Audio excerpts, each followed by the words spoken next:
ലോകത്തിലാദ്യമായി neuro സൗന്ദര്യശാസ്ത്ര പഠനത്തിനായി pen centre for neuro aesthetics എന്ന പേരിലൊരു laboratory ആരംഭിച്ച സൗന്ദര്യശാസ്ത്ര കുതുകി കൂടിയായ അഞ്ജൻ ചാറ്റർജിക്ക് കാതറിൻ ഷെർവുഡിൽ താൽപ്പര്യം തോന്നാൻ കാരണം മസ്തിഷ്കത്തിൻ്റെ വലതു അർദ്ധഗോളത്തിനു ക്ഷതമേറ്റവർക്ക് കലാപ്രവർത്തനത്തിലേക്ക് മടങ്ങിവരാൻ പറ്റില്ലെന്ന പൊതുവിശ്വാസത്തെ തകർത്തുകൊണ്ടാണ് കാതറിൻ ചിത്രകഥയിലേക്ക് തിരിച്ചെത്തിയത് എന്നതായിരുന്നു.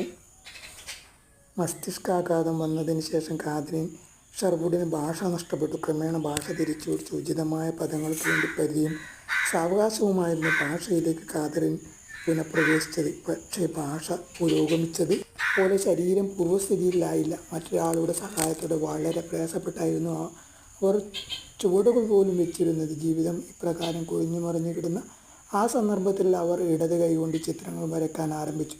കിടക്കക്കരികിലുള്ള ചക്രക്കസേരയിൽ നിന്നായിരുന്നു വരച്ചിരുന്നത്. തൻ്റെ ബോധത്തിൽ വന്നു പോകുന്ന ദൃശ്യങ്ങളെ പകർത്താനായിരുന്നു കാതറിൻ ശ്രമിച്ചിരുന്നത്. അവ പിന്നീട് അവരുടെ ചിത്രങ്ങളുടെ കേന്ദ്രപ്രമേയങ്ങളായി മാറി.